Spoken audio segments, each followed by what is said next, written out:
రెండవ సమూయేలు 23వ అధ్యాయంలో చక్కటి మాట దావీదు గురించి. అందరు చెప్పండి ఒక మాట, చాలా బాగుంటుంది మాట. యాకోబు దేవుని చేత అభిషిక్తుడై మహా ఆధిపత్యం నొందినవాడును ఇశ్రాయేలీల స్తోత్ర గీతములను మధుర గానము చేసిన గాయకుడు దావీదు. ఒక మనిషి పేరు చెప్పడానికి దేవుడు ఇంత ఇంట్రొడక్షన్ ఇస్తాడు. You understand? ఎంతమందికి అర్థమైంది నా మాట? ఒక మనిషి ఆఫ్టర్ ఆల్, ఒక రక్త మాంసములు గల మనిషి. మనందరికన్నా ఎక్కువ బలహీనతలు ఎవరుకున్నాయంటే దావీదుకే. ఇక్కడ మనందరికంటే ఎక్కువ బలహీనతలు ఎవరుకున్నాయంటే ఆయన చాలా బలహీనుడు ఆయన. అటువంటి మనిషిని దేవుడు ఇంట్రడ్యూస్ చేయడానికి, ఆయన చాప్టర్ క్లోజ్ చేయడానికి ముందు దేవుడు చెప్తున్న మాట ఏంటంటే, అతని చివరి మాటలు ఇవే. నేను అనుకుంటా ఈ భాగం దావీదు రాసిండడు. ఎందుకంటే దినవృత్తాంతాలు, సమూయేలు గ్రంథము, ఎజ్రా గ్రంథము, ఇవన్నీ కొంత నాతాను, కొంత గాదు ప్రవక్త, కొంత సమూయేలు, కొంత ఎజ్రా, వీళ్ళు రాశారు. అంత దావీదు రాయలే. సమూయేలు గ్రంథం, రెండవ సమూయేలు అంతా దావీదే రాయలే. కొంత సమూయేలు, మొదటి సమూయేలులో కొంత సమూయేలు రాశాడు, కొంత గాదు రాశాడు, కొంత నాతాన్ రాశాడు, కొంత ఎజ్రా రాశాడు. వాళ్ళందరూ ప్రయాసపడి రెండవ సమూయేలు గ్రంథాన్ని ముగించారు. దినవృత్తాంతులు అట్లే, ఒక దావీదే రాశాడు అనుకోకండి.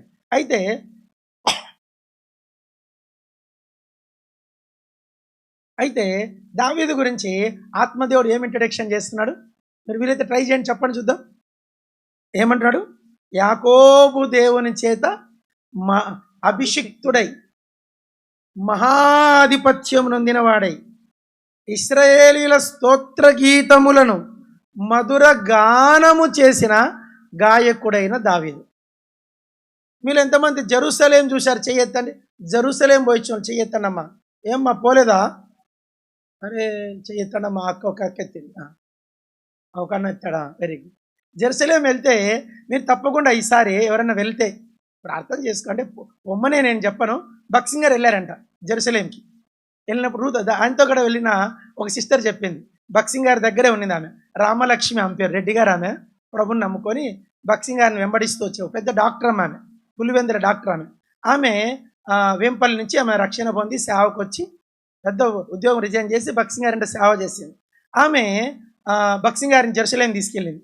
బ్రదర్ ఒక్కసారి జెరూసలేంకి వెళ్దామంటే, బ్రదర్ వద్దు వద్దంటే, సరే మీరు వెళ్ళాలా, మీరు రావాలన్నది. తీసుకుపోయిందంటే ఆమె చెప్పింది నాకు.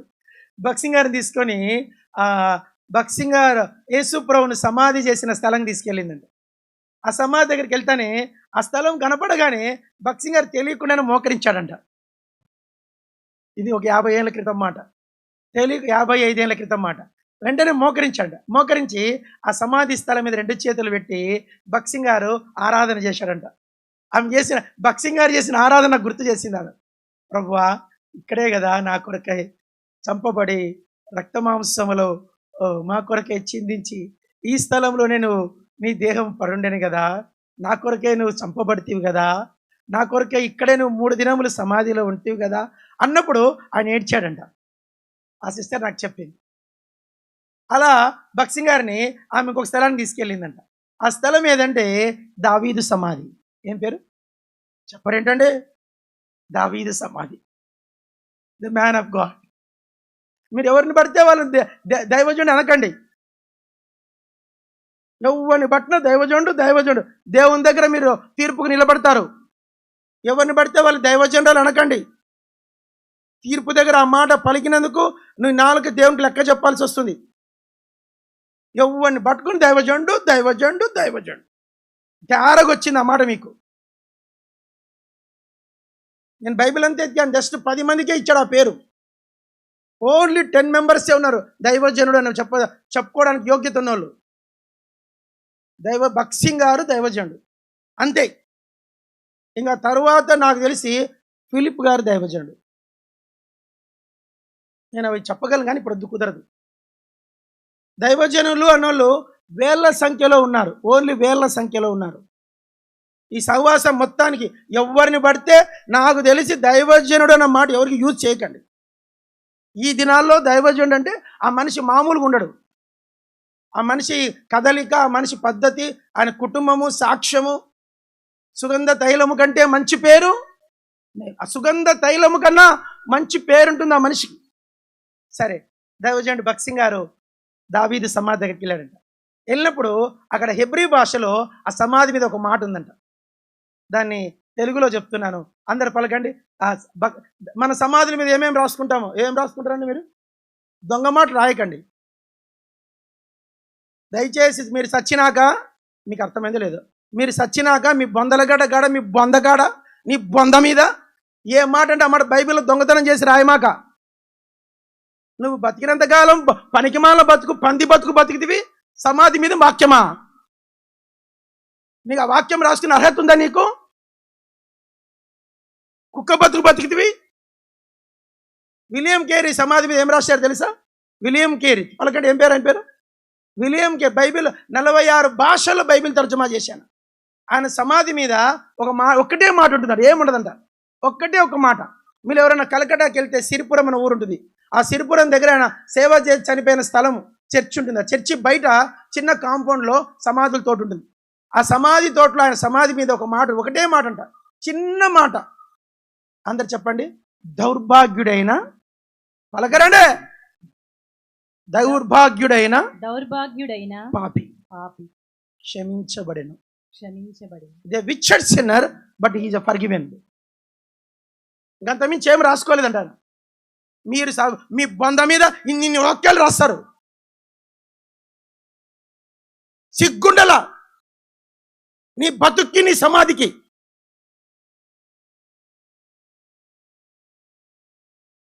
నేను ఎవడు పడితే వాళ్ళ సమాధి కూడా పోను. నేను మీకు తెలుసో లేదో, వాడు చచ్చేటప్పుడు ఆత్మీయంగా చచ్చిపోతేనే సమాధికి పోతా, లేకుంటే పోను నేను. వాడు చచ్చినప్పుడు వాడు ఆత్మీయంగా వాడు చస్తేనే సమాధి అటెండ్ అవుతా నేను. సమాధి కాడ కూడా వాడు నిజంగా యోగ్యుడైతేనే ఆ మాట చెప్తా. లేక నేను చేయను బ్రదర్ ఈ సమాధి అంటాను. మీకు భలే సింగారం. ఆ సమాధి కాడగా పోయి మట్టి 3 సార్లు వేసి దండం పెట్టుకొని వస్తారు. మీరు కూడా పోతారు అట్లే. బతుకులేని సమాధికి మట్టి వేయకండి.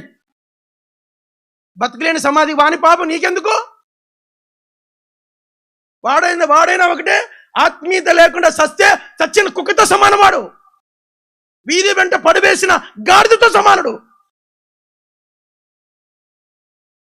ఒక రాజుని అన్నాడు దేవుడు, నీ సమాధి ఈడ్చివేయబడిన గాడిదతో సమానం అవుతున్నాడు. ఇజ్రాయెల్ రాజునే. నువ్వు ఒక లెక్కన దేవునికి. జాగ్రత్త, గాడిదలాగా సావద్దు, కుక్కలాగా సావద్దు. బైబిల్లో సస్తే నీ బతుకి, నీ సావుకి దేవదూతలు రావాలి.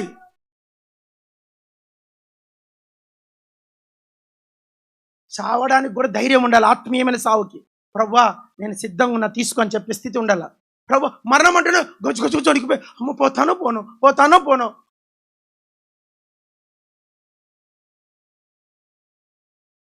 దావీదు సమాధి ఒకటే మాట, నేను ఎల్లప్పుడూ యెహోవాను సన్నతించాను. ఆయనకు ఒక పేరు, ఆరాధికుడు. అందరు చెప్పండి, ఆరాధికుడు. Is a man of worshipper. Is a man of worshipper. ఆరాధికుడు ఆయన ఆరాధన అందరు గుర్తుపెట్టుకోండి. నేటికి ప్రపంచమంతా ఆయన ఆరాధనలో ఐక్యపరుచుకుంటుంది. ఆయన ఆరాధనలో సార్వత్రికములోని పంచఖండములు. మీరు కెనడాకు పోండి, దావీదు కీర్తనలు ఉంటాయి. ఇంగ్లాండ్కు పోండి, దావీదు కీర్తనలు ఉంటాయి. యుఎస్కు పోండి, దావీదు కీర్తనలు. ఈ ఆస్ట్రేలియాకు పోండి, దావీదు కీర్తనలు ఉంటాయి. కాజాకు రండి, దావీదు కీర్తనలు ఉంటాయి. ఏమి ఆరాధన!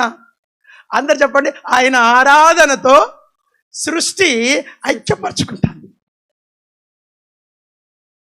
నేను హైదరాబాద్లో చిన్న సంఘంలో సేవ చేస్తాను. ఈ దావీదు మీద 9 వారాలు పంచుకున్నా. నేను 9 వారాలు పంచుకుంటుంటే వారము పరలోకం దిగొస్తూ వచ్చింది. ఏమి మనుష్యుడండి ఈ మనుషుడు! ఆయన ఏమి ఆరాధికుడు! ఆయన ఆరాధన అసలు అందరు చెప్పండి, ఆరాధన. పలకరండి, ఆరాధన. మిమ్మల్ని అప్పుడే వదిలిపెట్టను. చెప్పండి, ఆరాధన. ఆరాధన. ఏమిటి ఆరాధన అంటే? ఆ మనుష్యుడి ఆరాధన బైబిల్లో 75 కీర్తనలుగా రాయబడింది. ఎన్ని కీర్తనలు? 75 సాంగ్స్. ఆయన ఆరాధన భూమి ఉన్నంత వరకు ఉంటుంది, నిత్యత్వములో కూడా ఉంటుంది. పరలోకంలో కూడా. ఇది ఒక విషయం చెప్తున్నాను. యేసు ప్రభువారు సిలువకు వెళ్ళక ముందు ఒక కీర్తన పాడి ఆయన ఒలీవల కొండకి వెళ్ళిన ఉంది. కీర్తన ఏమిటా కీర్తన అంటే దావీదు కీర్తన పాడాడు. ఏమిటా కీర్తన అంటే సామ్ 115, మాకు కాదు యెహోవా మాకు కాదు. ఆ కీర్తన పాడి దావీదు కీర్తన పాడుకొని సిలువకు వెళ్ళిపోయాడు. నేను చెప్పేది ఏంటంటే దావీదు ఆరాధికుడు. ఆరాధనలో ఏముండాలి? మీరు కూడా ఆరాధన చేస్తారు. దావీదు ఆరాధనలో ఏముంటుంది తర్వాత చూస్తాను. మన ఆరాధనలో ఏముంటుంది? ఆరాధన. దైవజనుడు భక్సింగ్ గారు గొప్ప దైవజనుడు. ఆయన నిజంగా ఎంత భాగ్యవంతులైతేనే హెబ్రోను సహవాసానికి వస్తారు. ఏమనుకో వేరే సహవాసాన్ని క్రిటిసైజ్ చేయట్లేదు, నన్ను క్షమించుగాక. దేవుడు కృప ఉండాలి ఈ సహవాసంలో ఉండాలంటే. దేవుని శాపం ఉందంటే ఒక నేను చెప్తాను, నీకు హెబ్రోను సహవాసం దూరం కాకూడదు. అదే శాపం అంటే. నీకు హెబ్రోను సహవాసం దూరం అయిందంటే నువ్వు కర్సుడు మ్యాన్ అని చెప్పగలను నేను. నువ్వు ఈ సహవాసానికి వచ్చి ఈ సహవాసాన్ని నువ్వు దూరము చేసుకోకూడదు. గొప్ప సత్యం ఉంది ఇక్కడ. ఆరాధన. వేరే వాళ్ళకి తెలియదు ఈ సత్యం, ఈ మర్మము తెలీదు, ఈ విజన్ లేదు, ఈ ప్రత్యక్షత లేదు. దావీదు ఆరాధనలో వెళ్ళక ముందు ఆరాధన గురించి మాటలు బైబిల్లో. ఆరాధన అని మొట్టమొదట పలికిన వ్యక్తి ఎవరంటే అబ్రాహాము. ఆది కీర్తిలేండి, ఆది కాండం 22వ అధ్యాయంలో ఒక మాట అంటాడు, నేను ఆ పర్వతం మీదకి వెళ్ళి యెహోవాకు మొక్కి మరలా వచ్చేదను. ఏమి మొక్కడం అంటే? తెలుగులో మొక్కి అని ఉంది, తెలుగులో మొక్కి, ఇంగ్లీష్లో వర్షిప్ అనుంది, ఇబ్రీ భాషలో SHAKHA షకా అనుంది. ఏమన్నదంట? షకా. షకా అంటే అర్థం ఏంటంటే, అందరు చెప్పండి, ఇట్లా చూపించుకోండి. అంటే చేతులు ఏమమ్మా? నాకు చెప్పరండి. నాకు ఇష్టమైనది ఆయనకు అర్పించుట. చెప్పండి చూద్దాం. నాకు ఇష్టమైనది ఆయనకు. అదే ఆరాధన. ఆరాధన అంటే మాటలు కాదక్కో, ఇంత పొడుగు ఆరాధన చేసేది కదా ఆరాధన. ఆరాధన అంటే నీకు ఇష్టమైనది ఆయనకు సమర్పించు, అది ఆరాధన. మిగతాదంతా బూటకమే.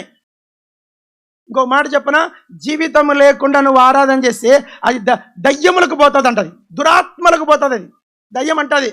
దయ్యం మీరు ఏమనుకో, పద్మాస్ గేట్ దగ్గరికి వస్తుంది ఆదివారం అయితే దయ్యాలన్నీ వస్తాయి పద్మాస్ గేట్ దగ్గర. దేవునితో సమాధానం లేకుండా, ఆత్మీయత లేకుండా, పాడు బతుకు పంది బతుకు, కుక్క బతుకు బతుకుంటూ బయట మళ్ళీ మందిరకు వచ్చి ఆరాధన చేస్తుంటావు అనుకో, నీ ఆరాధన బయల్జబూలుకు పోతుంది, నీ ఆరాధన పుత్తోనుకు పోతుంది, నీ ఆరాధన సేన దయ్యానికి పోతుంది, నీ ఆరాధన అబద్ధోను అపల్యోనికి పోతుంది.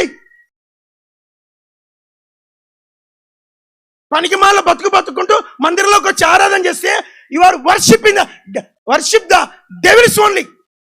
నువ్వు అనుకుంటున్నావు నేను ఆరాధన చేశాను, నీ బతుకెట్లుంది? ఇంట్లో సినిమాలు చూసి వచ్చి ఆరాధన చేస్తావా? భూత సినిమాలు చూసి ఆరాధన చేస్తావా? రాత్రంతా చెడు పనులు చేసి ఆరాధన చేస్తావా? కట్నాలు తీసుకుని ఆరాధన చేస్తావా? కేసులు పెట్టి ఆరాధన చేస్తావా? నువ్వు ఒక ఆరాధకుడువా? You are worship the devils. నువ్వు దయ్యాన్ని ఆరాధిస్తున్నావు. ఆరాధికుడు వేరుగుంటాడు, వాడు శూన్యమైపోతాడు, వాడు దీనుడుగా ఉంటాడు, సాత్వికునిగా ఉంటాడు, వాడికి లోకంతో పనే లేదు, వాడు దేవునికి ఇష్టమైనది సమర్పించుకుంటాడు, వాడు కాలిపోతాడు, వాడు దహన బలైపోతాడు. వాడు ఆరాధికుడు. మీరు అనుకుంటున్నారు తెల్ల చీర కట్టుకొని, తెల్ల బ్యాగ్ వేసుకొని, తెల్ల బైబిల్ పట్టుకొని పోతానే నా ఆరాధన పరలోకం పోద్ది అనుకుంటున్నావు. నువ్వు పోదు. దావీదు ఆరాధికుడు, దేవునికి ఇష్టమైనది సమర్పించాడు. ఒక చిన్న మాట అంటే మనలో మన మాట. ఈరోజు నేను ఫ్రీ అవుతానండి, దయచేసి మీరు జాగ్రత్తగా నల్ల. దేవుడు ఆదాంతో జాగ్రత్త. ఆదాం పాపం చేసినప్పుడు అందరు చెప్పండి, పలకండి, ఆదామా నిన్ను బట్టి ఈ నేల శపించబడి ఉన్నది. చెప్పండి, ఆదామా నిన్ను బట్టి ఈ నేల శపించబడి. మీరు ఒక మాట చెప్తున్నాను, దేవునికి ఆరాధనకు సమర్పించేవి శపించబడినవి తీసుకోడాయన. అండర్స్టాండ్? చెప్పండి, దేవునికి శపితమైన ఇస్తా, కాయ, కర్పూరము, పైసా, నోట్లు, ఎర్ర నోట్లు, నీ బంగారము, నీ వెండి, నీ బట్టలు, నీ తిండి, నీ తీర్థము, ఇవి దేవుడు ఆరాధనకు అంగీకరిస్తాడా? అవన్నీ ఏంటివి చెప్పండమ్మా? శపించబడిన, దేవునికి శపించబడిన వాటితో తీసుకోడాయన. నువ్వు ఏమన్నా ఇచ్చుకో, ఆయన అంగీకరించాడు. ఆయనకు కావాల్సింది ఏంటంటే శాపము లేనిది కావాలా? చెప్పండి. శాపము లేనిది ఏముంది బా? నా దగ్గర ఉంది, నా దగ్గర అయితే ఉంది. అదేమిటంటే అందరు పలకండి, ఇట్లా పట్టుకొని చెప్పండి. నా యొద్ద చెప్పరండి. నా దగ్గర సరిగా చెప్పట్లే, ఎన్నో చేతులు పెట్టుకోలే. ప్రేమ్ కుమార్ అని చేతులు పెట్టుకోలే. నా దగ్గర విమోచించబడిన ఆత్మ ఉంది. నా ఆత్మ విమోచన కోసము ప్రభువైన యేసుక్రీస్తు వారు శిలువ మీద బద్దలైనాడు. ఈ బ్రోకెన్, ఆయన బ్రోకెన్ అయ్యి ఆయన పగులగొట్టబడి నా ఆత్మను విమోచించినాడు. ఇప్పుడు నా దగ్గర ఉన్న ఆత్మ సజీవమైన ఆత్మ. ఈ ఆత్మతో నేను నా ప్రభుని అదొక్కటే పరలోకంకి వెళ్తుంది. నువ్వు భూలోకములో నువ్వు 10 లక్షలు సంఘానికి ఇచ్చినా, 1 కోటి రూపాయలు పెట్టి మందిరం కట్టించినా అది జీతం ఉంటుంది, కానీ దాన్ని ఆరాధనని చెప్పనమ్మా అన్నారు. ఆరాధన అంటే విమోచింపబడిన ఆత్మ ఉండాల, పరిశుద్ధమైన అనుభవ జీతం ఉండాల. లేదంటే పుతోన ఆరాధన. ఏం ఆరాధన? దయ్యముల ఆరాధన. పద్మాస్ గేట్ పెట్టి ఉంటే చాలా, సండే అయితే బిజీగా వస్తాయి, కొన్ని కోట్లు వస్తాయి, కోట్ల దురాత్మలు వస్తాయి గేట్ దగ్గరికి. ఓహో, ఈ మనిషి రాత్రంతా సినిమా చూశాడు, బూతులు మాట్లాడినాడు, వెడ్డీ వ్యాపారం చేస్తాడు, ఇది సుప్పనాతి, ఈ నంగనాచి, ఇది కట్నం పైసల కోసం కోడలు హింసించింది, ఇది పైసల కోసం ఎగబడింది, ఇది ఆరాధి, ఇది నాది అప్పుతోనంటది. ఇది కొత్త చీర కట్టుకొని చీర చూపించుకుని వచ్చింది, ఇది సోకుల దయ్యము. దావీదు ఆరాధికుడు, ఆయన దగ్గర ఏం లేదు. చెప్పండి, ఏం లేదు? ఏం అడవులంటే తిరుగుతాడండి ఆయన. చెప్పండి, ఎక్కడమ్మా? అదుల్లాము గుహలో యెహోవాను ఆరాధించినాడు. ఎక్కడ ఆరాధించాడు? అదుల్లాము గుహలో.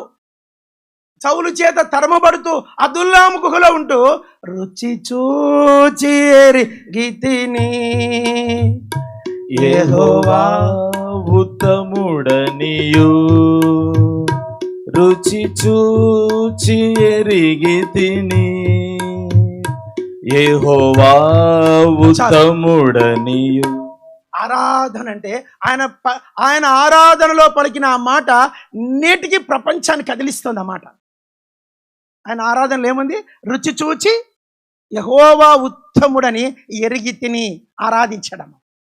నేటికి ప్రపంచాన్ని ఊపుతుంది ఆ పాట. కీర్తన పుస్తకం 161లో ఉంటుంది ఆ పాట. నేను చెప్పేది ఏంటంటే దావీదు ఆరాధన.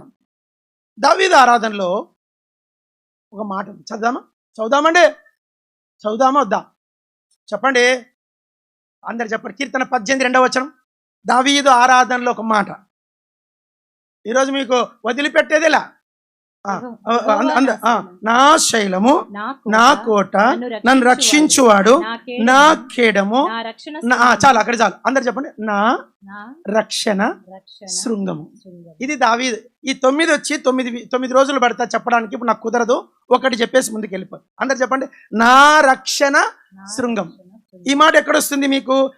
లూకా సువార్త 2వ అధ్యాయం 1వ అధ్యాయం. లూకా సువార్త 1. అందరు చూద్దామా? తీయండమ్మా. లూకా సువార్త 1వ అధ్యాయము 68 వచనం కింద ఉంటుంది, 75 వచనం ఉంటుంది. తన సేవకుడైన చదవమ్మా. లూకా సువార్త 1:75 68 కింద ఉంటుంది. దావీదు వంశమునందు మన కొరకు రక్షణ శృంగము. చాలు అమ్మా. దావీదు పలికిన ఆ మాట పరిశుద్ధాత్ముడు జకరియా ద్వారా పలికిస్తాడు. మళ్ళా దావీదు వంశమందు ఏమంట? మన కొరకు రక్షణ. ఏం మాట అండి ఇది? అందరు చెప్పండి, శృంగము. అందరు చెప్పండమ్మా. దావీదు ఆరాధన ఒక కంటెంట్ అంటుంది ఇంగ్లీష్లో.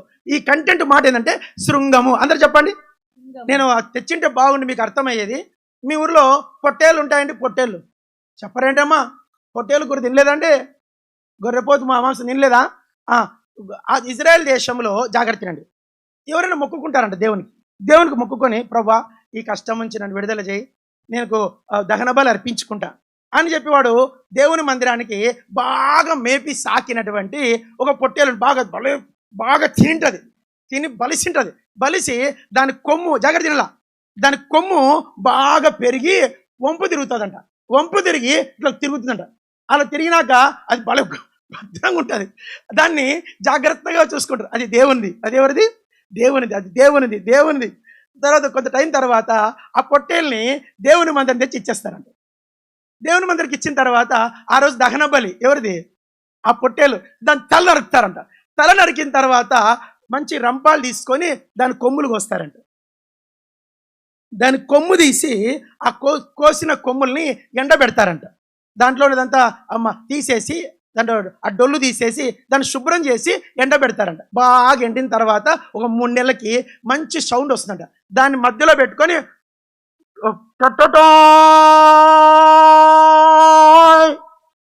నేను తక్కువ చెప్పాను. అది ఆ బూర యాజకుడు తీసుకోవాలి. ఆ పొట్టేలు కొమ్ముని ఏం చేయాలండి?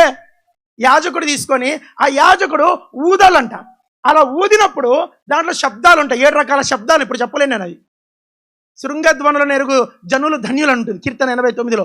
ఆ శృంగధ్వని అంటే ఏంటంటే ఇదే, ఆ పొట్టేలు కొమ్ము అదే శృంగం. శృంగము అంటే తెలుగు భాషలో శృంగం అని, ఇంగ్లీష్లో HORN, హార్న్. అందరు చెప్పండి.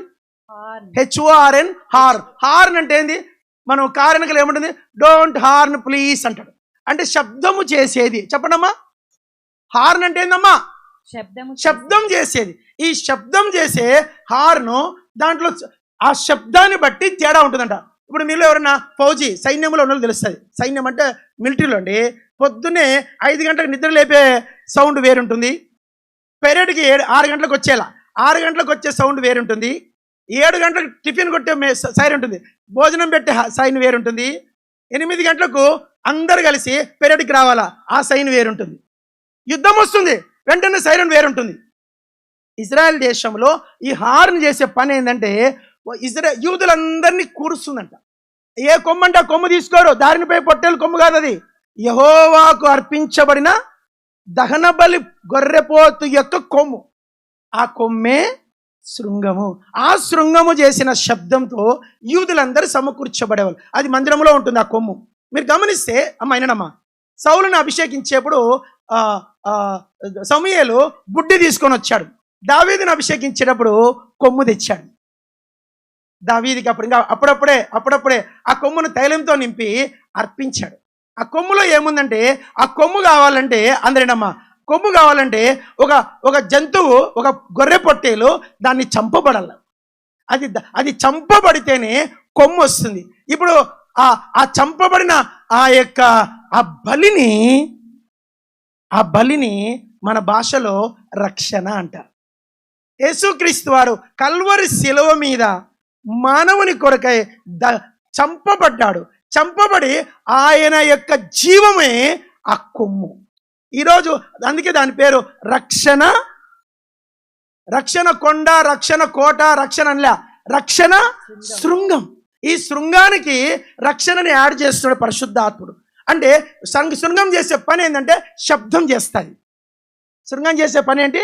శబ్దం. ఏమిటా? ఆ శబ్దాన్ని బట్టి యూదులు సమకూర్చబడతారు. దావీదు తన రక్షణ శృంగం ఎవరంటే యెహోవా, ఆయనే క్రీస్తు. ఆ శృంగమును ఎరిగే, ఆ శబ్దమును ఎరిగే నరుడు. ఇప్పుడు చదవండి కీర్తన 89, Psalm 89 తీశారా? 89వ కీర్తన చదవండి అమ్మా. వచనము 15. శృంగధ్వనుల నెరుగు ప్రజలు ధన్యులు. యెహోవా నీ ముఖ కాంతిని చూచి వారు నడుచుకొని. అద్భుతమైన మాట. ఇప్పుడు నేను చెప్పలేని దీన్ని. కాబట్టి ఆ శృంగము దావీదు గుర్తుపట్టాడు. యెహోవా నా రక్ష. సిలువను, యేసుక్రీస్తు యొక్క మరణము, ఈ గొర్రె పొట్టేలు మరణించింది, క్రీస్తు మరణించాడు. అది తన అతిశయాన్ని. కొమ్ము ఏం చూపిస్తుంది? అతిశయం. కొమ్ము ఏం చూపిస్తుంది? అభివృద్ధి. కొమ్ము ఏం చూపిస్తుంది? జీవము. కొమ్ము ఏం చూపిస్తుంది? అభిషేకం. కొమ్ము ఏం చూపిస్తుంది? మరణం. యేసుక్రీస్తు జీవము, మరణము, అతిశయము. ఆయన యొక్క సమస్తాన్ని ఆ గొర్రె పొట్టేలు కొమ్ము వలె క్రీస్తు శిలువ మీద మన కొరకు అర్పించినాడు. ఈ విషయాన్ని వెరిగి చేసే మాటలే ఆరాధన. దావీదు ఆరాధనలో జీవముంది. 2 దావీదు ఆరాధన 2వ మాట చూద్దాం. కీర్తనలు 22 తీయండి అమ్మా. సామ్ 22 22 కీర్తన 3వ వచనం. స్టార్ట్. నీవు ఇశ్రాయేలు చేయు స్తోత్రముల మీద ఆసీనుడవై ఉన్నావు. చాలు. ఏం మాట ఇది, అద్భుతమైన మాట. ఒక పాట ఉంది, ఆయన రాశాడు, మన హెబ్రోన్ పాట కాదు, బయట పాట. స్తుతుల సింహాసనముపై ఆసీనుడా, స్తుతుల సింహాసనముపై ఆసీనుడా. మనకు రాదు కానీ పాట, నాకు పాట, నేను సింగర్ కాదు కానీ జస్ట్ మీకు ఆ హింట్ ఇస్తున్నాను. దేవుడు జాగ్రత్త. నాకు తెలియక మిమ్మల్ని అడుగుతా ఒక చిన్న మాట, మనలో మన మాట. నిలబడుకునేది మీకు ఇష్టమా, కూర్చునేది మీకు ఇష్టమా? చెప్పండి. నిలబడేది ఇష్టం అనేటువంటి నిలబడేది చూద్దాం. కూర్చునేది, మనం అందరూ కూర్చునేది ఇష్టమా, నిలబడేది ఇష్టమా? కూర్చోవడం ఏం చూపిస్తుంది? పరమగీత కీర్తనలు 2వ అధ్యాయంలో షూలమీత అంటారు. పలకండి. నేను ఆనందభరితనై నీ నీడను కూర్చుంటిని. మరియా యేసు పాదముల యొద్ద కూర్చుండెను. ఆ శిష్యుడు, ఆ సేనా దయ్యం పట్టినవాడు యేసు పాదముల యొద్ద కూర్చొని ఉండుట చూచి. బైబిల్లో మీరు క్రీస్తుతో కూడా లేపబడిన వారైతే ఆయనతో మీరు కూర్చున్నారు. కూర్చోవడం అనేది చాలా హై టాలెంటెడ్ విషయం. కూర్చోవడం అంటే విశ్రాంతి, కూర్చోవడం అంటే నెమ్మది, కూర్చోవడం అంటే ఆరాధన. ఈరోజు దేవుణ్ణి, యేసుక్రీస్తు వారిని మీరు నిలవబెడతారా, కూర్చోబెడతారా? చెప్పండి. ఇప్పుడు మీ ఇంటికి నేను వచ్చానండి, మంగళగిరిలో మీ ఇంటికి వచ్చాను అనుకోండి, బయట గేట్ దగ్గర నిలబడతా. అయ్యో అబ్రాహ్మణ్ వచ్చాడంట అని చెప్పేసి లోపలికి రమ్మంటారు. లోపలికి వచ్చి నేను నిలబడతాను అనుకోండి, ఏమంటారు చెప్పండి? మర్యాద. చెప్పండి అమ్మా. ఇంతసేపు నిలబడ్డా కానీ ఆ అక్క నన్ను కూర్చోమని చెప్పలేదు. ఏం మర్యాద? మనిషికి ఫస్ట్ చెప్పే మాట ఏంటంటే ప్లీజ్ సిట్, కూర్చోండి. ఇప్పుడు దేవుణ్ణి ఎందరైతే ఆరాధికులుగా ఉంటారో వాళ్ళు యేసు ప్రభువుని కూర్చుండబెట్టినవారు. ఈరోజు ఎంతమంది, ఏమనుకోకండి, నిజం చెప్పండి, దొంగ మాటలు చెప్పకండి, ఎంతమందిని యేసు ప్రభువుని కూర్చోబెట్టిన వాళ్ళు చెయ్యెత్తండి. ఈరోజు ఆరాధన చేసిన వాళ్ళు దొంగలు ఎత్తకండి. ఈరోజు ప్రొద్దున 5:30కు దేవదూతల సమయం, అది ఉదయం 5 నుంచి 6 గంటలు విశ్వాసి ప్రార్థన ఆరాధన చేసుకునే సమయం. 5 నుంచి 5:20, 5:30. చుక్కలు పోవద్దు, సూర్యుడు రావద్దు, అది టైం. చెప్పండి. చుక్కలు పోవద్దు, సూర్యుడు రావద్దు, పొద్దు పుట్టకూడదు, సూర్యోదయమే ఉండాల. సూర్యోదయం ఆ శబ్దానికి, ఆ సమయంలో దేవదూతల ఆరాధన సమయం నా భాషలో. ఇప్పుడు ఆ సమయంలో లేచి ప్రభువును ఒక కీర్తన పాడుకొని కొంతసేపు ప్రభువుని వాక్యంలో నుండి చూసి ఆరాధించాలి. ఈరోజు ఆరాధించిన వాళ్ళు చెయ్యెత్తండమ్మా. నిజంగా దొంగ మాటలు కాదు. ఈరోజు ప్రొద్దున మీరు నిజంగా కొంచెం పైకి ఎత్తండమ్మా. దేవుడు మళ్ళీ దీవించుగాక, దేవుడు మళ్ళీ దీవించుగా, దేవుడు మళ్ళీ దీవించుగాక, దేవుడు మళ్ళీ దీవించుగా. ఈరోజు మీరు యేసు ప్రభువుని కూర్చోబెట్టారు. ఈరోజు ఆరాధన చేయలే, ఈ అన్న చేయలే, ఆ అన్న చేయలే, ఆ అన్న చేయలే, ఆ అన్న చేయలే. యేసు ప్రభు ఇంకా మీరు యేసు ప్రభువుని మీరు నిలవబెట్టారు. యేసు ప్రభువుని మీరు కూర్చోబెట్టేవారుగా ఉంటారా? దావీదు జీవితం ద్వారా దేవుడు ఆసీనుడు అయ్యాడంట. నేను అంటాను, బైబిల్లో ఒక మాట, అందరూ చెప్పండి. నలిగిన హృదయం గల వారికి యెహోవా ఆసన్నుడు. ఆసన్నుడు అంటే చెప్పు బిడ్డ, కూర్చొని మాట్లాడితే యేసు ప్రభువుకి ఎంత ఇష్టమో. ఇది ఆత్మీయతలో ఉన్నతమైన స్థితి. నేను ఇక్కడ ఒక మాట చెప్పాలనుకోవడం, బైబిల్లో 7 సింహాసనాలను, ఇంగ్లీష్లో ద థ్రోన్ ఆఫ్ ప్రైజెస్, దీని పేరు చెప్పండి. ఏం పేరు? నేను నోటికి చెప్పేసి టైం ఎక్కువ అవుతుంది. అందరు చెప్పండి, throne of praises, the throne of righteousness, the heaven is my throne, the throne of grace, the throne of glory, the throne of most high, the throne of white, the throne of judgment, the throne of on the heaven, the most high అంటాడు. అత్యున్నత సింహాసనం మీద ప్రభు ఆసీనుడు ఏంటో నేను చూచితిని. ఎంతమంది నేను అంటాను, ఆ మహిమలో పరలోకములో ప్రభువుని ఆసీనునిగా చూడాలని ఇష్టపడి ఎంతమంది ఉన్నారు మీరు?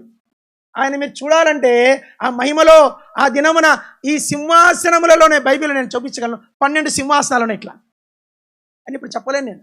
ఇది పెద్ద అద్భుతమైన వర్తమానం అది. మహిమగల, తెలుగు చెప్తాను, చాలా తెలుగులో చెప్పలేదు కదా, అందరు చెప్పండి, తెలుగు చెప్తా పలకండి. కృపా సింహాసనం, కృపా సింహాసనం, మహిమగల సింహాసనం. మహిమగల సింహాసనం. అందరు చెప్పరండి. 1 2 3. కృపా సింహాసనం, కృపా మహిమగల సింహాసనం, మహిమగల అత్యున్నతమైన సింహాసనం, అత్యున్నతమైన ఆకాశమున సింహాసనం, ఆకాశమున నీతి న్యాయముల సింహాసనం, నీతి న్యాయముల స్తుతుల సింహాసనం, స్తుతుల సింహాసనం, న్యాయపీఠం, న్యాయపీఠం, ధవల సింహాసనం. ధవళ సింహాసనం. ఇవన్నీ కూడా దేవుని యొక్క సింహాసనం. ఆ సింహాసనం మీద నువ్వు కూర్చోవాలంటే ఈరోజు ప్రభు అన్నాడు, అందరు చెప్పండి, జయించువానిని జయించువానిని నా సింహాసనం మీద నా సింహాసనం మీద కూర్చుండనిచ్చేదను. కూర్చుండనిచ్చేదను. ఏం మాట్లాడేది? ఇప్పుడు మీ నారా చంద్రబాబు నాయుడు సింహాసనం మీద ఎవరైనా కూర్చోకి ట్రై చేస్తారా? మంగళగిరి ఎమ్మెల్యే గెలవాలంటే 1000 కోట్లు ఖర్చు పెట్టాలి. 1000 కోట్లు సరిపోదు. ప్రజెంట్ రేటు ప్రకారం 1,00,000 కోట్లు ఖర్చు పెట్టాలి. ఇప్పుడు విజయవాడ ఎమ్మెల్యే గెలవాలంటే తక్కువ లేదన్నా ఒక 10,000 కోట్లు పోయాల. అది 5 ఏళ్లకే. నిత్యత్వం యుగ యుగముల సింహాసనం మీద నువ్వు ఏలాలంటే ఈరోజు నువ్వేముండాలా? ఆరాధికుడుగా ఉండాల. ఈరోజు ప్రొద్దున లేచిన వెంటనే పిల్లలందరూ నిద్ర లేపి అందరు కూర్చోబెట్టి 5 గంటలకంతా కుటుంబ ప్రార్థనకు కూర్చొని దేవుని సన్నిధిలో ఏ కుటుంబము వాయిద్యములతో దేవుని స్తుతించి ఆరాధించి ప్రభువును ఘనపరుస్తారో వారి భాగ్యము గొప్పది. ఎంతమంది మీలో నేను కూర్చోప్పుడు పురాణించే టైం లేదు నాకు. రెండో విషయం, మూడో విషయం, దావీదు ఆరాధన. తీయండి, అద్భుతమైన మాట. సిద్ధమమ్మా. కీర్తనలు 27 ఆల్రెడీ చదివాము, మళ్ళీ చదువుదాం. Psalm 27. Psalm 27.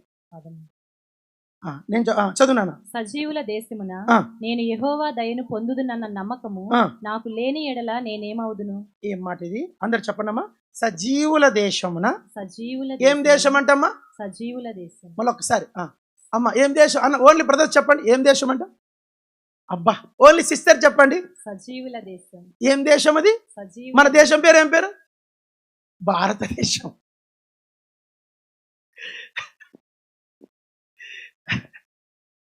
ఇది భారతదేశం. అదేం దేశం? సజీవుల దేశం. నేనంటాను, భారతదేశంలో ఎవరెవరు ఉన్నారు చెప్పండి? తాగుబోతులు ఉన్నారు, డ్రగ్గిస్ట్. మీకు విషయం తెలుసా? హైదరాబాదు తెలంగాణ స్టేట్ గురించి చెప్తున్న ఒక మాట. ఆంధ్రలో బాధపడకండి. మా తెలంగాణలో 28% యవనస్తులు డ్రగ్స్కి బానిసలై ఉన్నారు. హైదరాబాద్ పక్కన గీతం యూనివర్సిటీ ఉంటుంది, అక్కడ డ్రగ్స్ దొరుకుతాయి మీకు. ఎక్కడికి పోయినా ఐఐటి దగ్గర, ఎక్కడ ఐఐటి ఉంటే అక్కడ డ్రగ్స్ దొరుకుతాయి. ఎక్కడ ఒక పెద్ద యూనివర్సిటీ ఉందంటే అక్కడ డ్రగ్స్ దొరుకుతాయి. హైదరాబాద్లో ఎవరున్నారు? డ్రగ్గిస్టులు ఉన్నారు. హైదరాబాద్లో ఖైదీలు ఉన్నారు. మీకు ఒక విషయం తెలుసా? భారతదేశంలో 4 లక్షల మంది ఖైదీలు జైళ్ళలో ఉన్నారు. 4 లక్షలు. అమెరికాలో అంట 16 లక్షల మంది ఖైదీలు జైళ్ళలో ఉన్నారంట. అమెరికాలో 16 lakhs పీపుల్, జనాభా 50 కోట్లు లేదు. 50 కోట్లకి 16 లక్షల మంది జైలు. ఇండియాలో 180 కోట్లకి 4 లక్షల ఖైదీలు. మనమే మంచోళ్ళం, మన మీద మన కేసులు ఉండవు. ఇక్కడ ఆడ కింద పిల్లని పడేస్తే కూడా భర్తను భార్య జైలు వేస్తారు. భార్యను ఒక్క ఏటి ఇట్లా కొట్టినామనుకో, నీ కేసు పెడతాది, నీ భార్య నీ జైల్లో పెడతారు. కొడుకుని గట్టిగా కోప్పడ్డావంటే వాడు, daddy I will call the police అంటాడు. వెంటనే వీడు, నేను నిజం చెప్తున్నా, మా మందిరికి ఒక ఆయన వస్తాడు అని చెప్పాడు, వాళ్ళు కాళ్ళు పట్టాడు, నాన్న ప్లీజ్ రా, ఫోన్ చేద్దిరా. తండ్రి వాడు ఎంతున్నాడు? 4 ఏళ్ళు. 4 ఏళ్ళ కొడుకుని కాళ్ళు పట్టుకొని లిటరల్గా ఏడ్చాడంట. Please don't call to police. పోలీసులు ఫోన్ చేస్తే 3 నిమిషాల్లో పోలీసులు వచ్చి తీసుకెళ్తారు. 6 నెలలు జైలు. భూమి మీద తాగుబోతులు ఉన్నారు, దొంగలు ఉన్నారు, ఇంకెవరున్నారమ్మా? వ్యభిచారులు ఉన్నారు. మీకు పేరు చెప్పను కానీ మన దేశంలో ఒక చిన్న పట్టణం, అది మా పట్టణమే, 4 లక్షల మంది ప్రాస్టిట్యూటర్స్ ఉన్నారంట. అవన్నీ ఇక్కడ చెప్పకూడదు. ఈ దేశం ఇలాంటిది. మన దేశం గొప్పదంటారు, సెల్యూట్ కొడతారు మన దేశానికి. మన దేశం దొంగలు, వ్యభిచారులు, డ్రగ్గిస్టులు, మర్డర్స్, పొలిటీషియన్స్, లంచగొండులు, దగుల్బాచీలు, నంగనాచీలు, కట్నం కోసం వేధించే వాళ్ళు, పాపాత్ములు, దొంగలు. నిన్న పొద్దున వర్షం వచ్చి మేము తిప్పలు పడతారు, వ్యాంపుల పేరు ఎత్తుకోమేడు. నీకు తెలియదేమో, చెప్పలేదేమో కదా, పేపర్కి రాలేదు. ఒక యాంప్లిఫైర్ దగ్గర ఎంతో 8,000 పాపం వాళ్ళకి ఇచ్చే బడ్జెట్లో దానికే ఇన్ని పైసలు పోతాయి. ఇక్కడ దొంగలు ఉన్నారు, మీలో కూడా ఎంతమంది దొంగలు ఉన్నారో, మీరు ఎంతమంది వ్యభిచారులు ఉన్నారో. ఈడ ఈ సూపు ఆడ ఆ సూపు. భారతదేశంలో అవన్నీ చెప్పకూడదు. ఇక్కడ భయంకరమైన పాపం ఉంది. అమెరికా మించిపోయింది ఇండియా. ఆడన్న సిస్టమ్స్ ఉన్నాయి, ఇక్కడ సిస్టమ్స్ లేవు.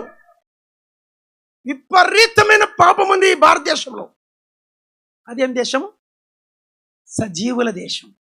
దావీదుకి ఒక డౌట్ వచ్చింది. అమ్మా అయినమ్మా, దావీదుకి ఏమొచ్చింది? ఒక డౌట్. ఏం డౌట్ అంటే, నేను సజీవుల దేశంలో యెహోవా దయను పొందుదునన్న నమ్మకం నాకు లేని ఎడల నేనేమవుదును? ఇక్కడ రాయ, నీకు సీన్ క్రియేట్ చేస్తా. ఇంతలేదు బైబిల్ ఏం వస్తలేదు, నువ్వే పెద్ద బైబిలా ఎవరు నేను వస్తాను. భయపడుతున్నా, నేనేం చేయలేయా, నిజం చెప్తున్నా. ఏమనుకోకండి, నేను కొంచెం బలి చేద్దాం. ఇప్పుడు ఈయన దేవుని సన్నిధిలో యెహోవా దేశంలో, ఏ దేశం అది? యెహోవా దేశం, సజీవుల దేశంలో దేవుని దయను పొందగలవా? ధైర్యంగా చెప్పయా. పొందగలను. ప్రైజ్ రంగపో, అయిపోయింది పో. ఇక్కడ ఆయన త్వరగరా, నువ్వే తబలిస్తూ త్వరగరా. ఇంత లేట్ వస్తావేందయా, త్వరగరా. నిలబడుకురా, ఆయన నిలబడిపోయా. భయపడద్దు, నేనే చేయండి సంపన్న. సజీవుల దేశంలో యెహోవా దయను పొందగలవా? నమ్మకం ఉందా? రక్షణ ఉందా?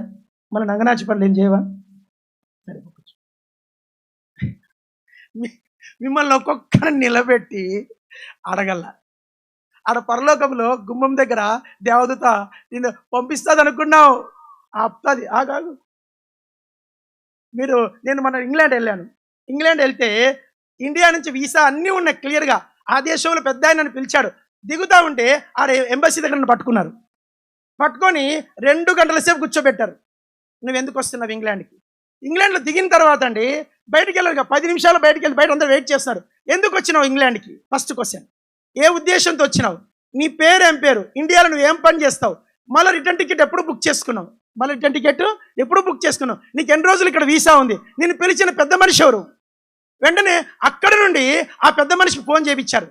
ఆ పెద్ద మనిషి ఫోన్ ఎత్తాడు. సో అని చెప్పాడు. నువ్వెవరు అడిగారు. నేను పలానా అన్నాడు. అయితే నీ యొక్క ఎంబసీ పంపించమన్నారు. ఆయనకున్న అమెరికాలో ఆయనకి 700 మంది సాఫ్ట్వేర్ ఇంజనీర్ల కంపెనీ, ఓన్ కంపెనీ ఉంది. ఆయన పిలిపించాడు. ఆయన నెట్లో నన్ను వెతికిన తర్వాత ఇంత పెద్ద ఆయన పిలిపించాడు. ఆయన గవర్నమెంట్కి 35% ట్యాక్స్ కడుతున్నాడు. సంవత్సరానికి మోర్ దాన్ 2 కోట్లు కడతాడు ఆయన ట్యాక్స్. ఆ ట్యాక్స్ చూసరికి ఆయన ఓకే, ఇంత పెద్ద ఆయన నేను పిలిచాడు కదా, ఓకే చంపేశాడు.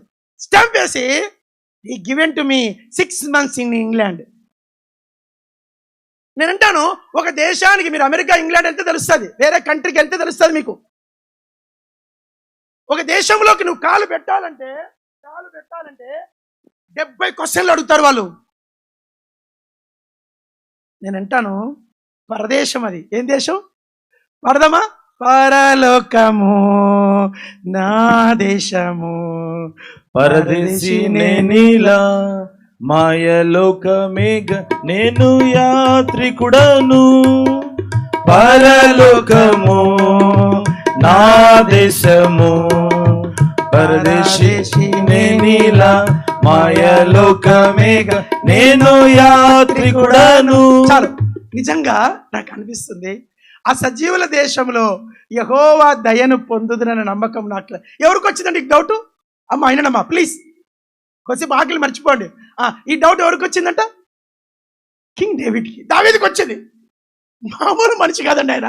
ఆయన ఒక ప్రవక్త. ఆయనకి 40 క్యారెక్టర్స్ ఉన్నాయి స్పిరిచువల్గా.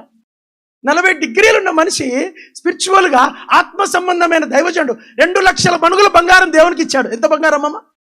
ఎవరైనా మీలో తులం బంగారం దేవునికి ఇచ్చేవాళ్ళు చెయ్యొద్దండి. తులం బంగారం అంటే 10 గ్రాములక్క. చెయ్యొద్దండక ఒక్కరిస్తారండి. దొంగలు చూడమ్మా. 1 తులం బంగారం ఇలా మీరు దేవునికి. ఒంటి మీద 10 తులాలు ఉంది నీకు. సచ్చినా వేసుకొని పోతావు నువ్వు.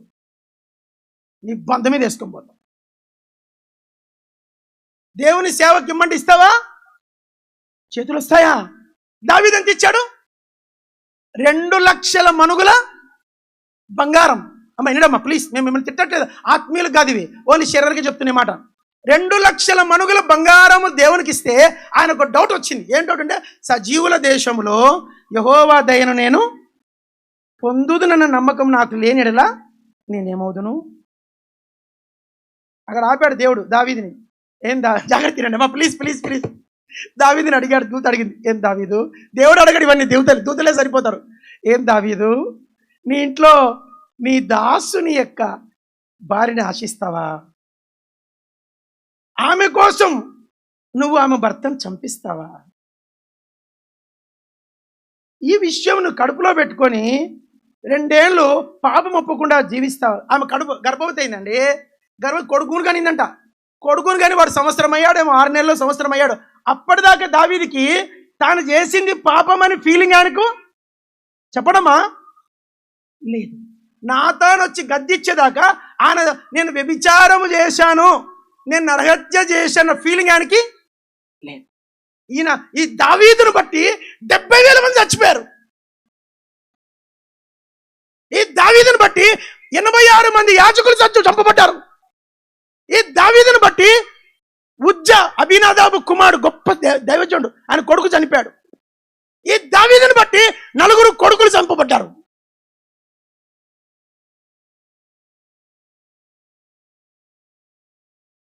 భయం వేసింది, ఆయన చెమట్లు పట్టినాయి. అందరు చెప్పండి, దావీదుకి చెప్పరమ్మా, దావీదుకి చనిపోవాలంటే భయం వేసింది. మరణదూత వచ్చి నిలబడింది. దావీదుకి గుండె దడ అవుతుంది, చెమట్లు పడతాను, భయం అవుతుంది. నేను దేవుని సన్నిధిలో నేను నిలబడగలనా? నేను వ్యభిచారం చేశాను, నరహత్య చేశాను, నా మూర్ఖత్వానికి 86 మంది సేవకులు చంపబడ్డారు. డౌట్ వచ్చేసింది ఆయన. ప్రియమైన వారలారా, దావీదుకే డౌట్ ఉందంటే నువ్వు నిలబడతావా? సజీవుల దేశంలో యెహోవా దయను పొందుతావా? అంతతో వదిలిపెట్టి మిమ్మల్ని కొంచెం ముందుకు తీసుకెళ్తా, పదండి తీద్దామా. తీయండి, బైబిల్ తీయండి. లూకా సువార్త 20వ అధ్యాయం, లూకా గాస్పెల్ 20, లూకా సువార్త 20వ అధ్యాయం, లూకా సువార్త 20 చదవండి, అందరు చదవండి. లూకా సువార్త 20 అధ్యాయం అందరు చదవండి. ప్రభు నన్ను బలపరచుగాక. అందరు చదవండి. 37, 38 వచనాలు స్టార్ట్. పొదను గురించిన భాగం. అమ్మా ప్లీజ్, అక్క చెల్లె అన్న తమ్ముడు, ఈ వచనం ₹1,00,00,000 అండి. ఎన్ని రూపాయలమ్మా చెప్పరేంటమ్మా? ₹1,00,00,000 వాక్యం చదివించబోతున్నా. చదవండి అందరు. పొదను గురించిన భాగములో ప్రభు అబ్రహాము, నువ్వు ఆపద్దు నాన్న, నీ పేరు ఏం పేరమ్మాయి? సారా గ్రేస్ అక్క, కొంచెం ఆపద్దక్క, వాళ్ళు చదవాలా నువ్వు చదవాలా నా కోసం. భాగంలో అబ్రహాము దేవుడనియు ఇస్సాకు దేవుడనియు యాకోబు దేవుడని చెప్పుచు మృతులు లేతురని మోసే సూచించారు. ఆయన సజీవులకే దేవుడు గాని మృతులకు దేవుడు కాడు. ఆయన దృష్టికి అందరిని జీవించిన వారికి. అందరు పలకండి, దేవుడు సజీవులకే దేవుడు కాని మృతులకు దేవుడు. మళ్ళొక్కసారి చెప్పండి, ఆయన సజీవులకే దేవుడు కాని మృతులకు దేవుడు. తబలిస్తానా చదివినావా? సజీవులకే దేవుడు కాని మృతులంటే ఎవరు? మృతులు చదవండి, అది కూడా ఇచ్చాడు పరిశుద్ధ మత్తయి సువార్త 8వ అధ్యాయం. మృతుల గురించి రాయబడింది ఇక్కడ. మాథ్యూ గాస్పెల్ 8th చాప్టర్, మత్తయి సువార్త 8వ అధ్యాయం. అందరు చదవండి, అందరు చదవండి అమ్మా, చదవండి. 8వ అధ్యాయం 21, 22 వచనాలు. శిష్యులలో మరి ఒకడు, ప్రభువా నేను మొదట వెళ్ళి నా తండ్రిని పాతి పెట్టకు నాకు సెలవిమ్మని ఆయన అడుగగా అతన్ని చూచి నన్ను వెంబడించు, మృతులు తమ మృతులను పాతి పెట్టుకొని నిమ్మని చెప్పాను. హెబ్రోన్లో 2 అక్క చెల్లెలు ఉండేవారు. 1960 గుజరాతీ మార్వాడీస్ వాళ్ళు అక్క చెల్లెలు. బక్సింగ్ గారు వాక్యం చెప్పేది విని బక్సింగ్ గారు అహ్మదాబాద్కి వెళ్ళినప్పుడు అక్కడ వాక్యం యవనస్తురాలు చక్కగా అప్పటికి వాళ్ళు కష్టపడి చదివి ఆ దినాల్లో 1963, 62 సంవత్సర దినాల్లో ఓ యేసు నీ ప్రేమ అప్పుడు కొత్తగా రాయబడిందంట ఆ పాట. హే యేసు తేరా ప్రేమ్, ఆ పాట తెలుగులోకి ఓ యేసు నీ ప్రేమ. ఆ పాట రాసిన దినాల్లో ఆ మాటలు బక్సింగ్ గారిని చూసి అక్కా చెల్లెలు ఇద్దరు LIC డెవలప్మెంట్ ఆఫీసర్స్ రిజైన్ చేసి సేవకు వచ్చారు. రిజైన్ చేసే సేవకు వస్తే వాళ్ళిద్దరు పేర్లు ఏం పేరు అంటే సౌదామణి, మందాకిని. ఏం పేరు చెప్పండి? వాళ్ళు గుజరాతీ మార్వాడిస్. భక్సింగ్ గారి వాక్యం విని రక్షణ పొంది సేవకు వచ్చారు. సేవకు వాళ్ళ ఆయన అప్పట్లో పెద్ద బిజినెస్ మ్యాన్, చాలా ధనవంతుడు అంట, ఫ్లైట్లో తిరిగేవాడు. వీళ్ళిద్దరు అమ్మాయిలు సేవకు వచ్చినాక భక్సింగ్ గారు వాళ్ళని చాలా స్పెషల్గా చూసుకున్నాడు. వాళ్ళిద్దరూ కాలింపాంగ్ కాన్వకేషన్కి వెళ్ళారు. కాలింపాంగ్లో కాన్వకేషన్ డిసెంబర్లో, కాన్వకేషన్లో వాళ్ళు ఉండగా ట్రంకాలు వచ్చిందంట. కాలింపాంగ్ ఫోన్ వచ్చింది. ఎప్పుడైనా ఫోన్ చేస్తే ఎప్పుడు ఆ నంబర్ ఇచ్చారు. ఏం ఫోన్ అంటే, మీ నాన్న చచ్చిపోయింది. ఎవరు నాన్న? సౌదామిని. జరిగింది ఇది.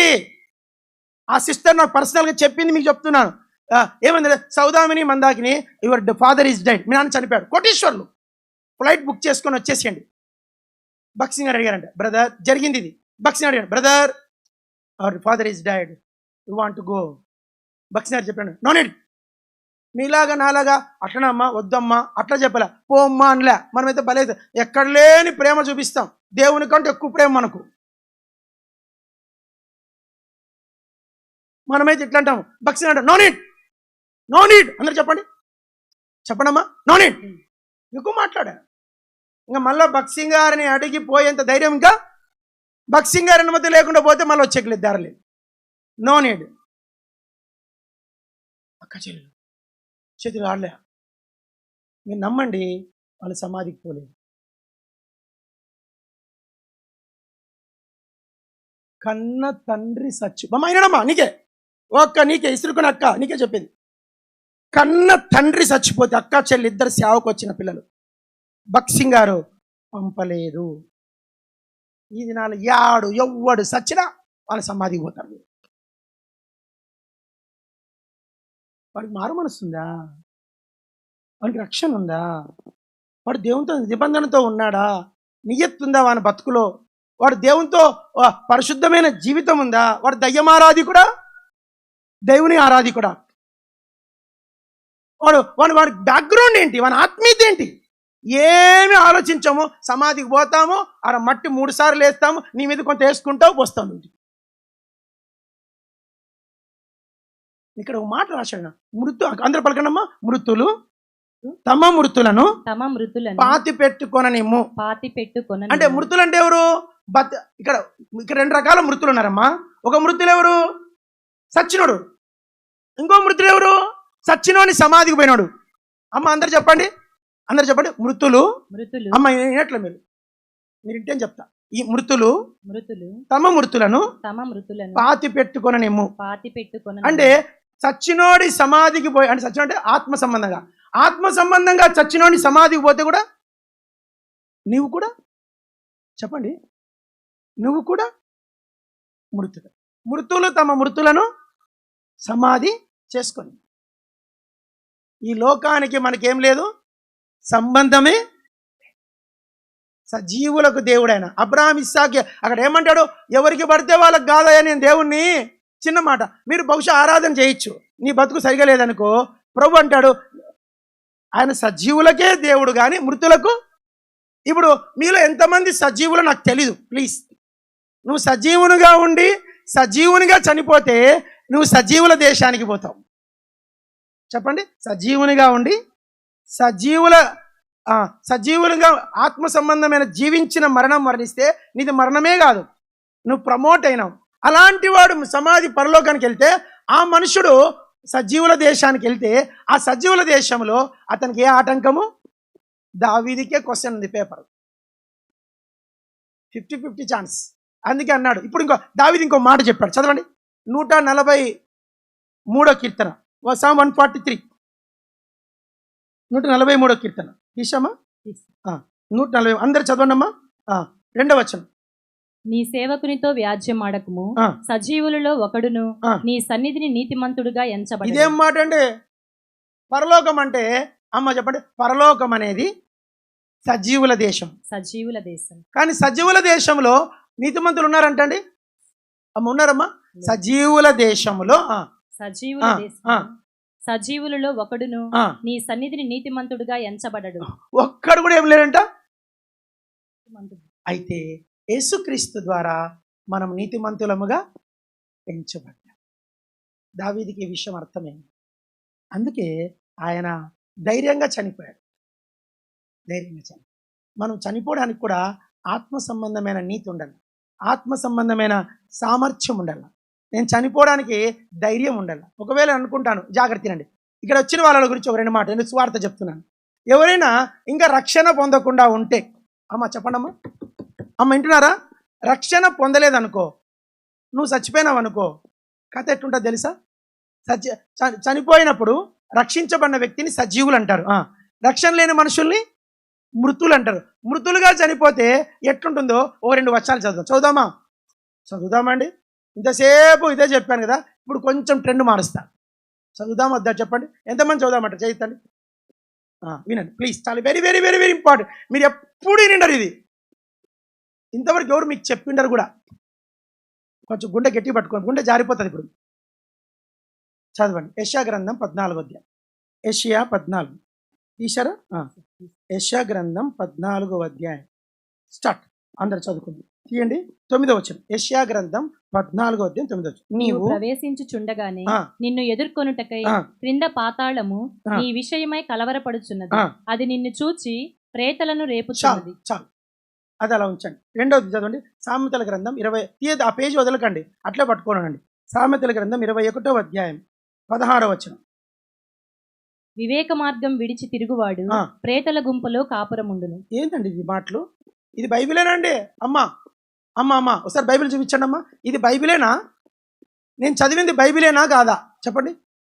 అమ్మ నేను చదివింది బైబిలా కాదా? నేను హైదరాబాదులో, మీకు ఎంతమంది తెలుసా, తెల్లాపూర్ అంటారు, కోకాపేట తెల్లాపూర్, ఆడ ఎబ్రోన్ సంఘం ఉంది.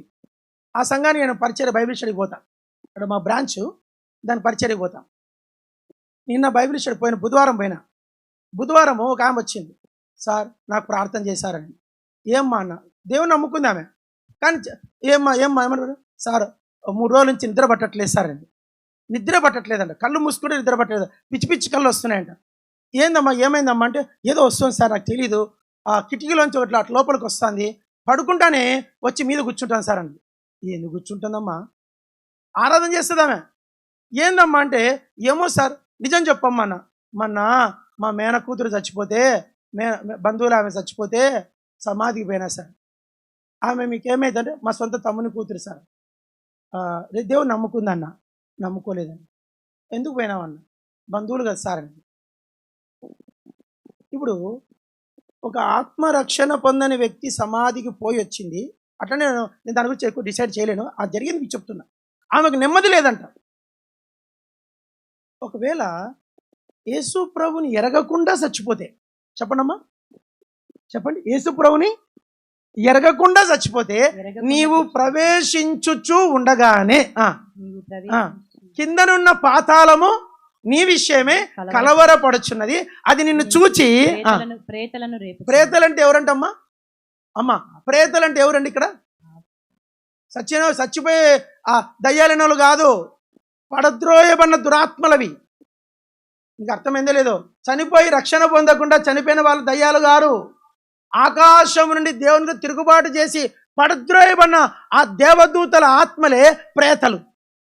అవి రక్షణ పొందకుండా చనిపోయిన మనిషి, యేసుక్రీస్తును తృణీకరించిన మనిషి, ఆ మనిషి యొక్క ఆత్మ ఈ దేవం నుంచి విడుదల అవుతుండగానే అవి వస్తాయంట.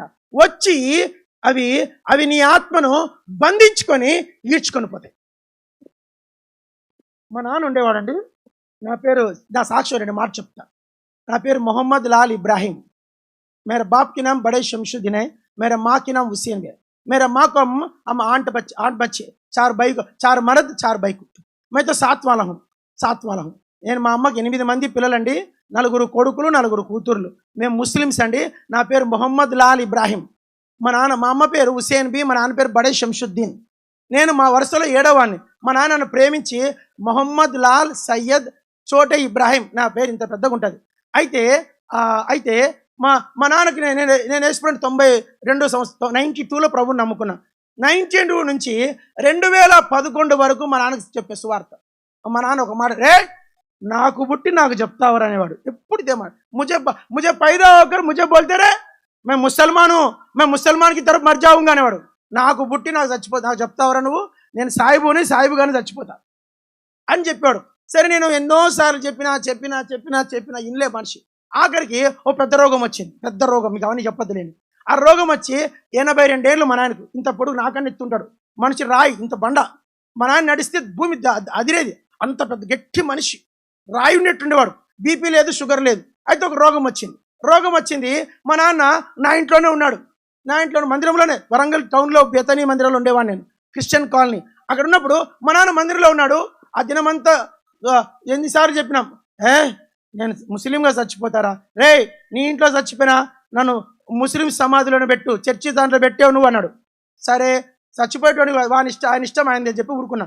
రాత్రి వినండి, 1 గంట, శనివారం రాత్రి, అక్టోబర్ 1వ తారీఖు రాత్రి 1 గంటప్పుడు చచ్చిపోతాడు. ఇంకా అంటే రోగం ఎక్కువైపోయింది, మనిషి మెత్తబడిపోయాడు. తెలిసిపోతుంది, సావు తెలిసిపోతుంది మనిషికి. ఇంకా అయిపోతుంది. మా అందరు వచ్చినాం, ఇంకా మా అన్నలు మా అక్కలు అందరు వచ్చాం, తమ్ముడు అందరు వచ్చాం. మా అమ్మ ఉంది బతికే, మా అమ్మ దేవుని నమ్ముకుంది, మా అమ్మ రక్షణ పొంది బాప్తిజం కూడా తీసుకుంది. అయితే మా అమ్మ కూడా చెప్తే, ఎవరు చెప్తున్నాడు, రాత్రి 1 గంటప్పుడు నిజంగా జరిగింది, మా ఇంట్లో జరిగింది ఇది, మందిరంలో. రాత్రి 1 గంటప్పుడు షడం గట్టి గడిచాడు, అరిచి పండ్లు కొరుకుతాడు, ఇటుకట్టుగా పండ్లు కొరుకుతాడు. ఏం తప్ప ముసలాయన పండ్లు కొరుకుతాడు, మన పండ్లే పోలే అన్నీ ఉన్నాయి, పండ్లు కొరుకుతాడు. గట్టి గడిచి రే రే అన్నాడు. ఏమైంది నాయన అంటే, వాళ్ళు వచ్చినారా అన్నాడు. ఎవరు నాయన అంటే, వాళ్ళు తాటిమానెత్తున్నారా, ఎలుగు బంట్లాగున్నారు, వాళ్ళు నన్ను కట్టేస్తున్నారా, వాళ్ళు ఆడ మండుతుందిరా, అగ్నిలోకి ఈడ్చిపోతారు, నన్ను రక్షించురా. నేనేం రక్షించేది, గట్టిగా వస్తాడు. మా అమ్మ అనింది, మా అమ్మ ఫస్ట్ టైం అనింది, ఇప్పటికన్నా యేసు ప్రభువుని నమ్ముకోయే, ఇడిచిపెడతాయేవి అనింది.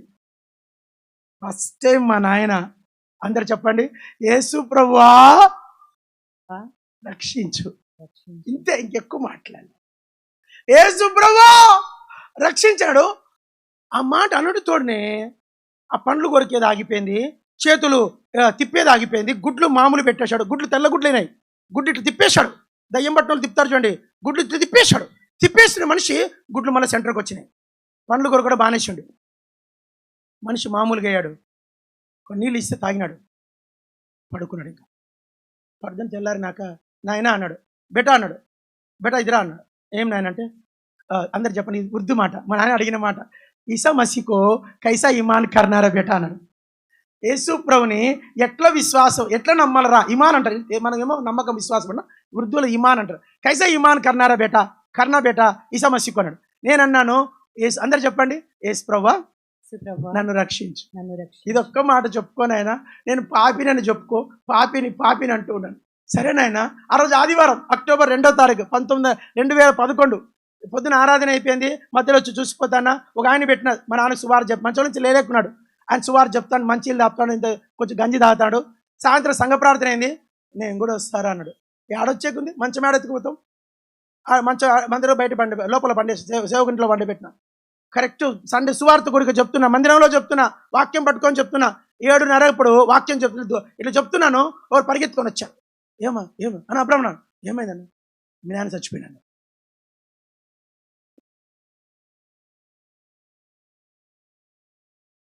ఇంకా మెసేజ్ క్లోజ్ చేసేసి పోయేసరికి మా నాన్న ప్రశాంతంగా, మా అమ్మని ఏమని చెప్పాడమ్మంటే, ఏమోరా యేసుప్రభు పొద్దున్నుంచి ఇంకేం ఇంకో మాట లేదంట. యేసుప్రభు రక్షించు, యేసుప్రభు పాపిని, 3 మాటలు, యేసుప్రభు పాపిని రక్షించు. ఒక మాట చెప్తున్నాను, ఇప్పుడు కంట్లో ఒంట్లో రక్తం ఉన్నప్పుడు నీకు కనపడదు, నువ్వు చనిపోడు చివరి గడియలు, అంచె గడియలు వస్తాయి, అప్పుడు వస్తారు. ఇప్పుడు ఒక వచనం చదవండి, చదువుతారా? లూకా సువార్త 16, లూకా గాస్పెల్ 16, అందరు చదువుకుందాం. లూకా సువార్త 16 అందరు చదవండి. 22వ వచనం, 22. ఆ దరిద్రుడు చనిపోయి దేవదూతల చేత అబ్రహాము రొమ్మున ఆనుకొనుటకు కొనిపోబడెను. ధనవంతుడు కూడా చనిపోయి, అక్కడ ఆగండమ్మా, అందరు నువ్వు చదువున్నాను శారక్క పలుకు. ధనవంతుడు కూడా చనిపోయి ప్రేతల చేత పాతాళమునకు కొనిపోబడెను. ఇది ఉండాల్సింది అక్కడ. ఇప్పుడు నేను అంటాను, మనలో మన మాట అంటే మన మంచోళ్ళు కదమ్మా మీరంతా, మనలో మన మంచోరు, మీరంతా చాలా మంచోరు. చెప్పడమ్మా, దరిద్రుడు చచ్చిపోతే ఎవరు వచ్చారంట? దేవదూతలు వచ్చారు. ధనవంతుడు చచ్చిపోతే ఎవరు రావాలా? మీకు అర్థం కాల. అందరు గమనించారు, నేను చచ్చిపోతే మా బంధువులు వస్తారు. అమ్మ చెప్పండి అమ్మా, నేను చచ్చిపోతే ఏమ్మా, నేను చచ్చిపోతే ఎవరు వస్తారమ్మా? మా బంధువులు వస్తారు. వాళ్ళ ఆయన చచ్చిపోతే వాళ్ళ బంధువులు. మీ బంధువులు వీళ్ళు కాదు, రక్త సంబంధులు కాదు, అమ్మా నాన్న అక్క చెల్లె తమ్ముడు బంధువులు, ఇటు ఇరుగు పొరుగోళ్ళు ఆఫీసు వాళ్ళు కాదు. నీ బంధువులు ఎవరంటే దేవదూతలన్నా ఇండాలా, దయ్యాలన్నా ఇండాలి. నీ నిజమైన బంధువులు ఎవరు?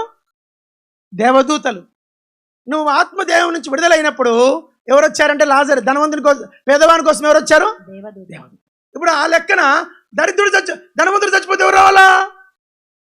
మా నాన్నకి వచ్చిన వాళ్ళు రావాలా?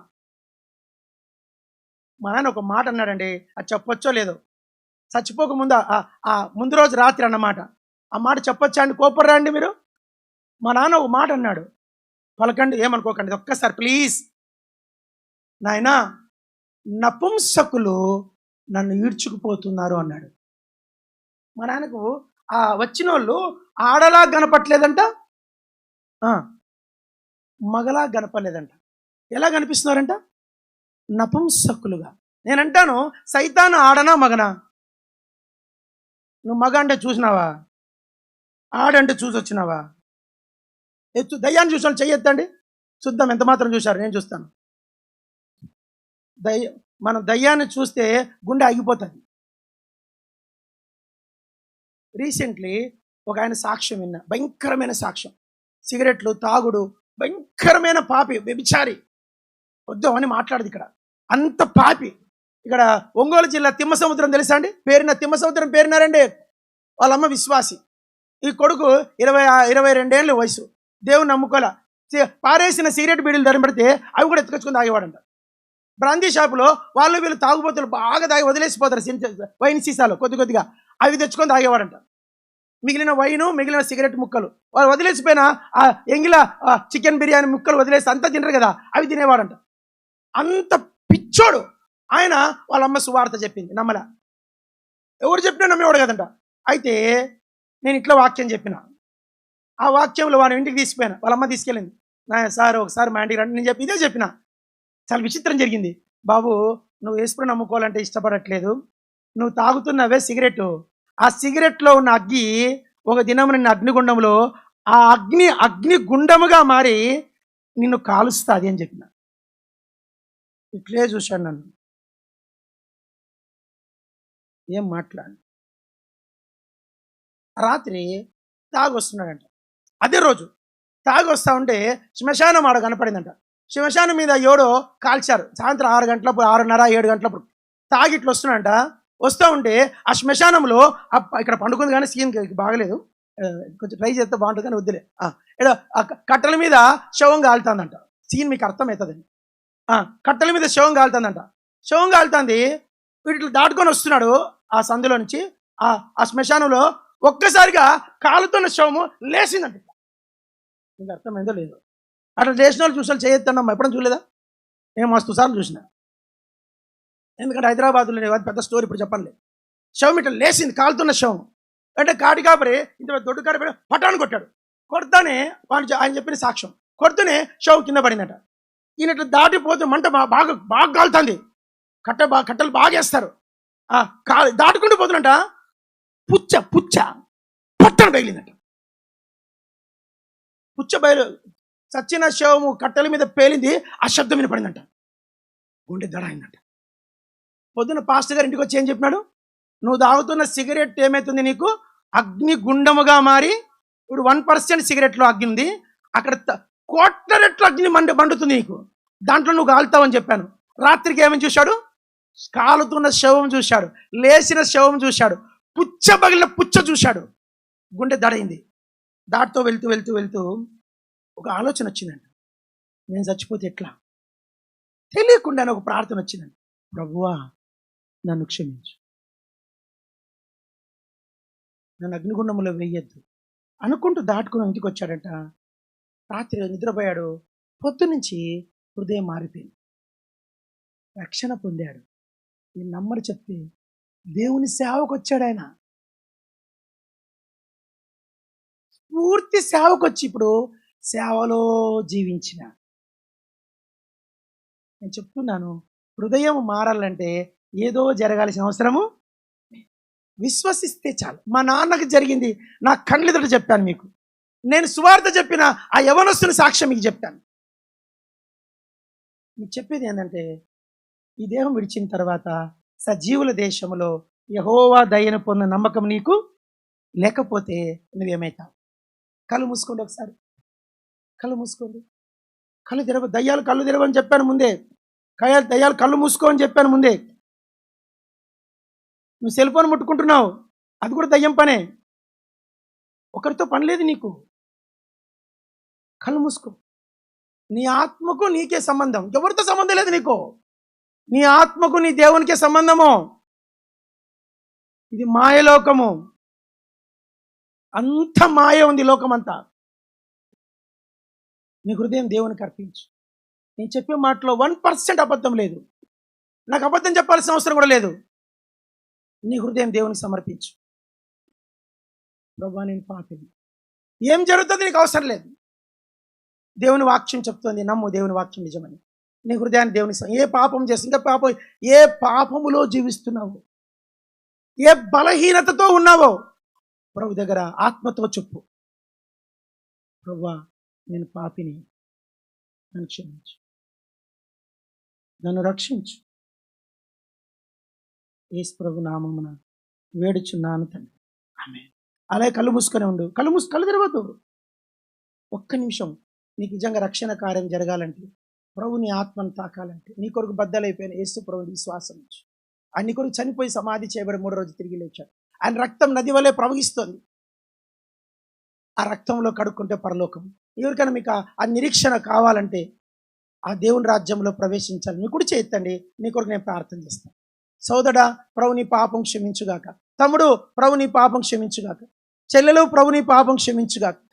తమ్ముడు, ప్రభు నీ పాపం క్షమించుగా. సోదరి, ప్రభు నీ పాపం క్షమించుగాక. తమ్ముడు, ప్రభు నీ బలహీనత క్షమించునుగాక. తమ్ముడు, నీ అలవాట్లు క్షమించునుగాక. సోదరి, ప్రభు నిన్ను క్షమించు. అన్నా, ప్రభు నిన్ను క్షమించుగాక. దాటిపోదు. ఈ రాత్రి నీది కాదు, ఈ దినం నీది కాదు. ఏ క్షణం ఈ దేహం విడిచిపెడతావో తెలీదు. యెహోవా దయను పొందుతున్న నమ్మకం నీకు లేకపోతే ఎలా ఈ దేహాన్ని విడిచిపెడతావు? ఇదొక అద్దె ఇల్లు. నీకు యేసు ఇప్పుడే ఈ క్షణమే రక్షణ కార్యం జరిగిస్తాడు. ప్రభువా, నన్ను క్షమించు, రక్షించు. నీ మాట నిన్ను పరలోకం చేస్తుంది. ఒక్కటే మాట, మా నాన్న రక్షించిన మాట, ప్రభువా, యేసు నన్ను క్షమించు, యేసు నన్ను రక్షించు.